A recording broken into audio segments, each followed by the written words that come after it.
Assalamualaikum warahmatullahi wabarakatuh. Alhamdulillahirabbil alamin. Segala puji dan syukur kita ucapkan kehadirat Allah Subhanahu wa taala karena berkat rahmat beliau kita dapat melakukan kegiatan aktivitas sehari-hari. Baiklah, yang terhormat kepada Bapak Isbil sebagai dosen pengampu mata kuliah bimbingan dan konseling, dan juga yang terhormat kepada rekan-rekan yang sedang menonton video ini. Baiklah, kami dari kelompok 5 yang beranggotakan 4 orang. Yang pertama, Sinta Mulyanti Putri. Yang kedua, Yuliani Eka Putri. Yang ketiga, Tessa Amelia. Dan yang keempat, Nurul Fadila Az-Zahra. Baiklah, kita akan membahas mengenai azas-azas dan kode-kode bimbingan konseling. Subtopiknya yang pertama adalah pengertian azas bimbingan konseling, macam-macam azas bimbingan konseling, dan kode etik bimbingan konseling. 1. Pengertian azas bimbingan konseling. Azas bimbingan konseling adalah ketentuan-ketentuan yang harus ditetapkan dalam penyelenggaraan pelayanan itu. Azas-azas tersebut sebagai jiwa dan nafas dari seluruh kehidupan layanan bimbingan dan konseling. Pemenuhan azas-azas bimbingan itu akan memperlancar pelaksanaan dan lebih menjamin keberhasilan layanan atau kegiatan. Sedangkan pengingkarannya akan dapat menghambat atau bahkan menggagalkan pelaksanaan, serta mengurangi atau mengaburkan hasil layanan atau kegiatan bimbingan dan konseling itu sendiri. Betapa pentingnya azas-azas bimbingan konseling ini sehingga dikatakan sebagai jiwa dan nafas dari seluruh kehidupan layanan bimbingan dan konseling. Apabila azas-azas ini tidak dengan baik, maka penyelenggaraan bimbingan dan konseling akan berjalan tersendat-sendat atau bahkan akan terhenti sama sekali.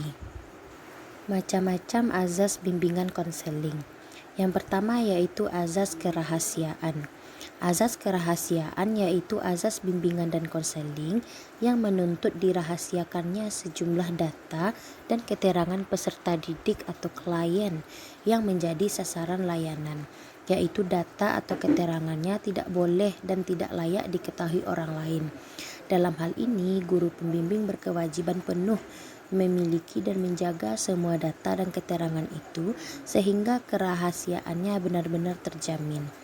Azas ini menuntut dirahasiakannya segenap data dan keterangan peserta didik yang menjadi sasaran layanan, yaitu data atau keterangan tidak boleh diketahui orang banyak. Contohnya, ada seseorang konseli yang menceritakan kepada konselor bahwa konseli itu memiliki penyakit HIV yang didapatnya sejak lama. Maka seorang konselor harus bisa menjaga kerahasiaan tersebut agar penyakit konseli ini tidak diketahui oleh orang banyak. Yang kedua yaitu azas kesukarelaan. Azas kesukarelaan adalah azas bimbingan dan konseling yang mengkehendaki adanya kesukarelaan dan kerelaan peserta didik mengikuti atau menjalani layanan atau kegiatan yang diperuntukkan baginya.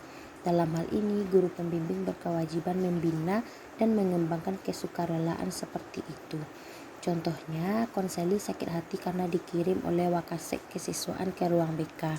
Dalam hal ini, konseli masih dalam keadaan terpaksa dan sebisa mungkin sebelum proses konseling, konseli ini harus sukarela dulu. Mau dikonseling tidak boleh terpaksa. Azas keterbukaan. Azas keterbukaan yaitu azas bimbingan dan konseling yang menghendaki agar peserta didik atau konseli yang menjadi sasaran layanan atau kegiatan bersifat terbuka dan tidak berpura-pura, baik di dalam memberikan keterangan tentang dirinya sendiri maupun menerima berbagai informasi dan materi dari luar yang berguna bagi pengembangan dirinya. Dalam hal ini, guru pembimbing berkewajiban mengembangkan keterbukaan peserta didik. Contohnya, seorang konseli yang memiliki sifat tertutup. Sebagai konselor, kita harus dapat mengubah konseling untuk berbicara secara terbuka dan tidak berpura-pura dalam menceritakan masalah pribadinya sendiri, sehingga konseli dapat berbicara jujur dan merasa nyaman dalam menyampaikan masalah. Azas kegiatan. Azas kegiatan yaitu azas bimbingan dan konseling yang menghendaki agar peserta didik yang menjadi sasaran layanan berpartisipasi secara aktif di dalam penyelenggaraan pelayanan dan kegiatan bimbingan. Dalam hal ini, guru pembimbing perlu mendorong peserta didik untuk aktif dalam setiap layanan atau kegiatan bimbingan dan konseling yang diperuntukkan baginya. Contohnya, seorang konselor harus bisa membuat suatu program kegiatan seperti ospek maupun MOS agar konseli atau peserta didik dapat mengenali lingkungan yang baru serta mampu untuk menyesuaikan dirinya dengan lingkungan yang baru. Baiklah, saya Nurul Fadila Azahra dengan NIM 18231132. Di sini saya akan melanjutkan materi tentang azas-azas dari bimbingan konseling. Yang pertama adalah azas kerahasiaan. Azas kerahasiaan ini adalah azas layanan yang menuntut konselor atau guru bimbingan konseling untuk merahasiakan segenap data dan keterangan yang telah diberikan oleh peserta didik atau konseli, sebagaimana yang telah diatur dalam Kode Etik Bimbingan dan Konseling. Dalam hal ini, data atau keterangan yang telah diungkapkan oleh konseli tadi tidak boleh dan tidak layak untuk diketahui orang lain dan harus dirahasiakan oleh konselor. Jadi, konselor itu wajib secara penuh untuk memelihara dan menjaga semua data dan keterangan dari konseli sehingga kerahasiaannya tetap terjamin. Contohnya, ada seorang konseli yang menceritakan kepada konselor bahwa dia menderita penyakit HIV sejak lama. Maka konselor itu harus bisa menjaga kerahasiaan agar penyakit yang diderita oleh konseli tadi tidak diketahui oleh orang lain. Yang kedua adalah azas kesukarelaan, yaitu azas yang menghendaki adanya kesukaan dan kerelaan dari peserta didik atau konseli untuk mengikuti atau menjalani kegiatan yang diperuntukkan baginya. Dalam hal ini, guru bimbingan dan konseling mempunyai kewajiban untuk membina dan mengembangkan kesukarelaan itu. Contohnya, siswa yang akan diberikan pelayanan harus bersifat sukarela saat akan dikonseling dan tidak boleh dalam keadaan yang terpaksa. Yang ketiga adalah azas keterbukaan, yaitu azas bimbingan dan konseling yang menghendaki agar peserta didik atau konseli yang menjadi sasaran kegiatan bersifat terbuka dan tidak berpura-pura, baik dalam memberikan keterangan tentang dirinya maupun menerima berbagai informasi dari luar yang berguna bagi pengembangan dirinya. Contohnya, ada seorang konseli yang memiliki sifat tertutup. Jadi, seorang konselor itu harus menemukan cara agar konseli dapat berbicara secara terbuka dan tidak berpura-pura dalam menceritakan masalahnya, sehingga konseli itu dapat berbicara jujur dan merasa nyaman dalam menyampaikan masalahnya tersebut. Keempat adalah azas kegiatan. Azas kegiatan ini menghendaki agar peserta didik atau konseli yang menjadi sasaran layanan berpartisipasi secara aktif dalam penyelenggaraan kegiatan. Dalam hal ini, guru pembimbing perlu mendorong peserta didik untuk aktif dalam setiap kegiatan atau layanan bimbingan konseling yang diperuntukkan. Yang kelima adalah azas kemandirian, yaitu azas yang merujuk pada tujuan umum BK, yaitu peserta didik sebagai sasaran layanan BK diharapkan menjadi individu yang mandiri dengan ciri-ciri mengenal dan menerima diri sendiri dan lingkungannya, mampu mengambil keputusan serta mewujudkan diri sendiri. Guru pembimbing hendaknya mampu mengarahkan segenap pelayanan yang diselenggarakannya bagi perkembangan kemandirian konseli. Agar sikap kemandirian tersebut muncul, maka konselor harus memberikan respon yang cermat terhadap keluhan dari konseli yang diungkapkannya. Contoh dari azas kemandirian ini adalah ada seorang konseli yang memiliki cacat fisik datang kepada konselor dan menceritakan bahwa dia tidak memiliki semangat untuk meluruskan hidupnya.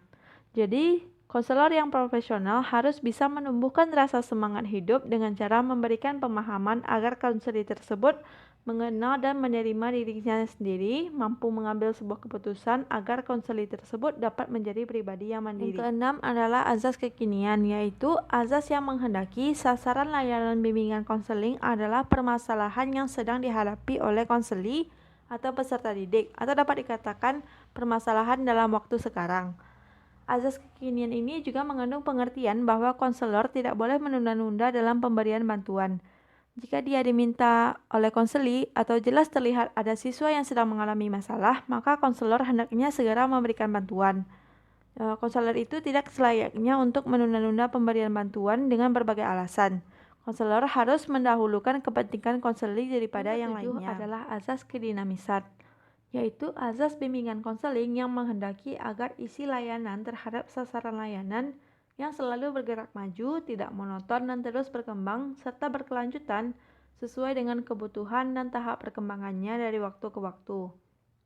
Keberhasilan dari usaha pelayanan bimbingan konseling itu ditandai dengan terjadinya perubahan sikap dan tingkah laku konseli ke arah yang lebih baik. Jadi untuk mewujudkan terjadinya perubahan sikap dan tingkah laku itu membutuhkan proses dan waktu tertentu sesuai dengan kedalaman dan kerumitan masalah yang dihadapi oleh konseling. Azas yang kedelapan adalah azas keterpaduan, yaitu azas BK yang menghendaki agar berbagai layanan dan kegiatan BK baik yang dilakukan oleh guru BK atau konselor saling menunjang, harmonis, dan juga terpadu. Pelayanan bimbingan dan konseling itu menghendaki terjalinnya keterpaduan berbagai aspek dari individu yang dibimbing. Untuk itu, konselor perlu bekerja sama dengan orang-orang yang diharapkan dapat membantu penanggulangan masalah yang dihadapi oleh konseli. Jadi, si konselor itu perlu memiliki wawasan yang luas tentang perkembangan klien dan aspek-aspek kehidupan dan lingkungan klien, serta berbagai sumber yang dapat digunakan untuk menangani masalah klien. Kesemua itu dipadukan dalam keadaan serasi dan saling menunjang dalam upaya menanggulangi masalah dari si konseling. Yang kesembilan adalah azas kenormatifan. Jadi dalam pelayanan bimbingan konseling itu tidak boleh bertentangan dengan norma-norma yang berlaku di masyarakat, baik ditinjau dari norma agama, norma adat, norma hukum, dan norma ilmu, ataupun kebiasaan yang dilakukan sehari-hari. Azas kenormatifan ini diterapkan dalam proses pelayanan bimbingan dan hasil konseling. Dalam proses bimbingan konseling mencakup prosedur dan berbagai teknik yang terintegrasi ke dalam aktivitas atau kegiatan yang dilakukan konseling maupun konselor. Jadi harus serasi dengan norma yang berlaku. Adapun nanti hasil konseling yang mencakup berbagai perubahan perilaku yang lebih maju pada konseli tidak boleh bertentangan dengan norma-norma yang berlaku pada masyarakat. Adalah azas keahlian, yaitu azas BK yang menghendaki agar layanan dan kegiatan BK itu diselenggarakan atas dasar kaidah-kaidah profesional. Untuk menjamin keberhasilan usaha bimbingan dan konseling, maka para petugas itu harus mendapatkan pendidikan dan latihan yang memadai. Pengetahuan, keterampilan, sikap, dan kepribadian yang ditampilkan oleh konselor atau guru pembimbing akan menunjang hasil konseling nantinya. Jadi singkatnya, layanan bimbingan dan konseling ini harus benar-benar dilakukan oleh orang yang ahli pada bidangnya, atau dalam istilah lain dilakukan oleh orang yang profesional. Yang ke-11 adalah asas alih tangan kasus, yaitu asas yang menghendaki agar pihak-pihak yang tidak mampu menyelenggarakan layanan BK dengan tepat dan tuntas atas suatu permasalahan yang dihadapi konseli dapat mengalihtangankannya kepada pihak yang lebih ahli. Misalnya, guru pembimbing dapat menerima alih tangan kasus dari orang tua, guru-guru lain, ataupun ahli lainnya. Demikian pula sebaliknya, guru pembimbing itu dapat mengalihtangankan kasus kepada pihak yang lebih berkompeten, baik yang berada di dalam lingkungan sekolah ataupun berada di luar sekolah. Asas ini mengisyaratkan apabila seorang petugas bimbingan dan konseling sudah mengerahkan segenap kemampuannya untuk membantu konseli, tetapi konseli tersebut belum dapat terbantu sebagaimana yang diharapkan, maka petugas tersebut dapat mengalihkan konseli tersebut kepada petugas atau badan lain yang lebih ahli agar dapat menyelesaikan masalahnya. Yang terakhir adalah asas Tutwuri Handayani, yaitu asas yang menghendaki agar pelayanan bimbingan dan konseling secara keseluruhan dapat menciptakan suasana yang mengayomi, mengembangkan keteladanan, memberikan rangsangan dan dorongan, serta memberikan kesempatan yang seluas-luasnya bagi peserta didik untuk maju. Asas ini juga menuntut agar pelayanan bimbingan dan konseling itu tidak hanya dirasakan pada waktu konseli sedang mengalami masalah, namun juga di luar proses bimbingan dan konseling pun hendaknya dirasakan adanya manfaat dari pelayanan BK di sekolah itu. Contoh dari asas Tutwuri Handayani itu adalah seorang konselor itu harus menjadi guru teladan dan menyenangkan agar peserta didik atau konseli tidak takut dalam menceritakan masalahnya dan mampu mengayomi peserta didik. C. Kode etik bimbingan dan konseling. Pertama, pengertian kode etik profesi konselor. Kode etik adalah seperangkat standar, peraturan, pedoman, dan nilai yang tertulis untuk mengatur mengarahkan perbuatan atau tindakan dalam suatu perusahaan, profesi, atau organisasi bagi para pekerja atau anggotanya, dan interaksi antara para pekerja atau anggota dengan masyarakat, menurut Yusuf 2009. Kode etik profesi adalah norma-norma yang harus diindahkan oleh setiap profesi dalam menjalankan tugas profesi dan dalam kehidupannya di masyarakat. 2. Kode etik bimbingan konseling terbagi atas 6. Yang pertama, pembimbing atau pejabat lain yang memegang jabatan bimbingan konseling harus memegang teguh prinsip-prinsip bimbingan dan konseling. 2. Pembimbing harus berusaha semaksimal mungkin untuk dapat mencapai hasil yang sebaik-baiknya. 3. Dapat memegang atau menyimpan rahasia klien dengan sebaik-baiknya dan menunjukkan sikap hormat pada klien. 4. Konselor tidak boleh menggunakan tenaga pembantu yang tidak ahli atau tidak terlatih dan mengalihkan klien kepada konselor lain tanpa persetujuan klien. 5. Tidak boleh meminta bantuan kepada ahli dalam bidang lain di luar kemampuan ataupun di luar keahlian stafnya yang diperlukan dalam bimbingan dan konseling. 6. Pembimbing haruslah selalu menyadari akan tanggung jawabnya yang berat yang memerlukan pengabdian sepenuhnya. 3. Dasar kode etik profesi bimbingan dan konseling terbagi atas 5. Yang pertama, Pancasila dan Undang-Undang Dasar 1945. Yang kedua, Undang-Undang Nomor 20 Tahun 2003 tentang Sistem Pendidikan Nasional. 3. Peraturan Pemerintah Republik Indonesia Nomor 19 Tahun 2005 tentang Standar Nasional Pendidikan, Pasal 28 Ayat 1, 2, dan 3 tentang Standar Pendidik dan Tenaga Kependidikan. 4. Peraturan Menteri Pendidikan Nasional Republik Indonesia Nomor 27 Tahun 2008 tentang Standar Kualifikasi Akademik dan Kompetensi Konselor. 5. Peraturan Pemerintah Republik Indonesia Nomor 74 Tahun 2008 tentang Guru. 4. Tujuan kode etik profesi konselor terbagi atas 5. Yang pertama, melindungi konselor yang menjadi anggota asosiasi dan konseli sebagai penerima layanan. Kedua, mendukung misi asosiasi bimbingan dan konseling Indonesia. Ketiga, kode etik merupakan prinsip-prinsip yang memberikan panduan perilaku yang etis bagi konselor dalam memberikan layanan bimbingan dan konseling. Keempat, kode etik membantu konselor dalam membangun kegiatan layanan yang profesional. Kelima, kode etik menjadi landasan dalam menghadapi dan menyelesaikan keluhan serta permasalahan yang datang dari anggota asosiasi. 5. Pelaksanaan kode etik. Kode etik konselor Indonesia merupakan suatu landasan moral dan pedoman tingkah laku profesional yang dijunjung tinggi, diamalkan, dan diamankan oleh setiap anggota profesi tersebut. Kode etik konselor sangat diperlukan untuk melindungi anggota profesi sendiri dan kepentingan publik, sebagai menjamin mutu layanan yang diberikan oleh konselor. Kode etik ini sendiri berperan sebagai pedoman tingkah laku konselor dalam menjalankan aktivitas profesionalnya, dan setiap konselor harus melaksanakan kode etik profesi tersebut dengan sebaik-baiknya. Yang keenam, bentuk pelanggaran kode etik. Ada 3 bentuk pelanggaran kode etik. Yang pertama, terhadap konseli, yaitu menyebarkan atau membuka rahasia konseli kepada orang yang tidak terkait dengan kepentingan konseli. Yang selanjutnya, melakukan perbuatan asusila dan juga melakukan tindakan kekerasan.